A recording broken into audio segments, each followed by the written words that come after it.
Hey everyone, Haz here. Welcome back to another war video. This one's war number 5. We're facing DSVG this war. So up first, here we got the Scorpion on path 2. We're going to be using Chee'ilth. I really enjoyed using Chee'ilth this season. She's been pretty much a staple in my war team at this point. And we're just going up here against this Clarity tactic champ. So she's pretty good for this tactic. I wouldn't say she's the best just because she can't gain any buffs outside of Dex, and Dex doesn't actually count towards the Clarity passive. So yeah, the only way she can gain Clarity charges is just by hitting the opponent and increasing her combo, which is still good enough, especially because you can use your heavies to kind of get around the auto block, which is good because you want to use heavies, you get more bleeds. But you can also just combo and ignore the auto block that way because you can just cleanse and the parry stuns will come your way. So she's a pretty good option for this tactic, you know, when you consider kind of her ways to get around it, even though she doesn't directly ignore it without the tactic, she kind of just has ways to get around it. Moving on, we've got this Mr. Fantastic fight. I was really happy to bring Mr. Fantastic to war. I think I might have been assigned Hulk for this fight maybe, but I had a couple of ideas that I threw at my officer. I was like, hey, what do you think about using Reed for this fight? And he said yeah, so I figured why not. I'm checking on a couple of science boosts here just because I really do like using science boosts with Reed. Just helps you get back to the special 2s for better control, especially against someone like Mangog. Putting on an invuln here, this is just if things go wrong, you know, with the special 2. Hopefully he doesn't get to that, you know, it's not unblockable, it's mainly just if I misdex it, or if he's playing really passive and I can't get any heavies off to refresh my debuffs and then he goes special 3 or something, you know, just pretty much it's just like an insurance policy, especially because there's some placebo in this fight, so Mr. Dispersion is something to consider, but yeah, it was just for extra safety. Going in here, you know, we're just going to bait special 1s. If you guys don't know, Reed will inflict his special careful study debuffs whenever the opponent throws a special, and if you get knocked down by it, then you get an additional copy, which is nice. And then when you get all 3 stacks, it converts to a passive, which not only lowers their hit damage from that special by 75%, it also gives you up to 50% combat power, you know, when you are awakened in high sig, which is really nice. So, you know, I think in a longer fight that comes really in handy, but for short fights like this, careful study doesn't really matter. So we didn't need to get hit by that last hit in the special 1. If we did, it would have been nice, but he didn't even get to another special 1. So yeah, Reed's really good. I'm enjoying using Reed with Petrify Mastery actually as well. That just even further lowers the power he would gain. So it's really good when you combine like the suppressions and then obviously with the Petrify reducing the power gain from his natural power gain. Yeah, it's really, really nice. Next up here we got the Sauron. I think this is the only fight I was like a little bit worried for, only because it's got a 200% prowess. Now, there's a couple options for the chance of remove prowess, but in general this was the best option because I'm taking another fight later that Death Strike is really, really good for. And I thought, well, you know what, if I'm going to eat a special 1 from Sauron, I'm probably not going to die from it because I've got the regen from her kit. So like, as long as I don't get crits on all 3 of the last hits, if I take a special 1 to the face, like I'm not going to be dying. And I put on Reed pre-fights here just for extra safety from like inequity, you know, baiting less specials with suppression, having his debuff siphon on him will allow Death Strike to do a little bit more rupture damage, so it's just kind of really nice to have. But you can see he does gain quite a bit of prowess just from his base abilities and also that 200% prowess as well. But as long as I'm keeping the heal block on, he's not going to go unblockable, so I shouldn't get caught with anything. As long as I'm on top of dexing specials, I should be fine. But yeah, like I said, I've got that safety net of the healing just in case if anything does go really wrong. So yeah, but you can see after just like a special 1, like a few combos, he's already nearly down. So I was like, why was I worrying in this fight? You know, Death Strike, especially with Reed pre-fights, she does do a really good job with just ruptures and damage in general. You know, like 25% from Reed, that's really, really nice, goes a long way. And because mine's awakened and she's sig 40, she gets a decent amount of rupture damage increase, and obviously being awakened she gets the armors a lot faster as well, so that's really nice.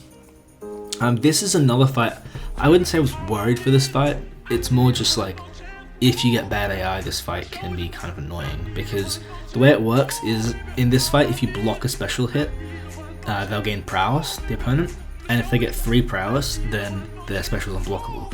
So if you block 3 hits from Spider-Man Special 1, which most people do, you block the initial blast and then you might block 1 or 2 hits after that, then he can be going unblockable, and that's kind of a bit of a problem because it's kind of hard to dex at close range and to be further away to kind of to dex it. So I wasn't really sure how this is going to go, but to be honest with you, I also wasn't worried for this fight too much once I kind of saw how it was going, just because we throw off a special 1 and he's like, you know, 60% health kind of thing. So I was like, let's just not bait special 1, let's just push him to special 2s and do it that way, and that was much easier. I was just kind of worried if we got bad AI and he wasn't going down very quick, we'd have to bait special 1s and it would get a bit ugly, but no, it was fine. So yeah, that was all good.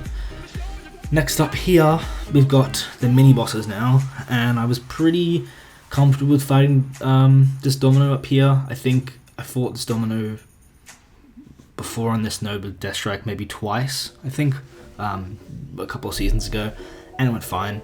You know, Deathstrike is a really good Domino counter. She's not the best. You can still technically take crit fail if Domino throws a special while you're in ferocity and you don't trigger the unstoppable. You can get a bit of crit fail, but I mean, let's be honest, that's basically nothing. So she's pretty much perfect. The reason I chose her for this fight specifically was because there's high energy diet, so you need someone that doesn't deal energy damage, and Deathstrike is all physical, so it's perfect. The other thing is, I kind of wanted to have someone that could deal a lot of damage over time.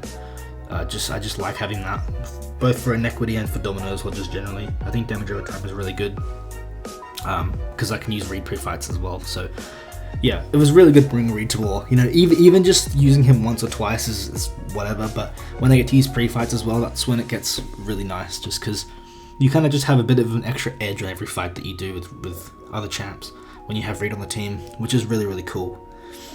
He's still pretty underrated just as a support champ, not even a standalone. He's also really underrated as a standalone, but even as a support champ now, he's underrated and he's fantastic. So that's really nice, just having that.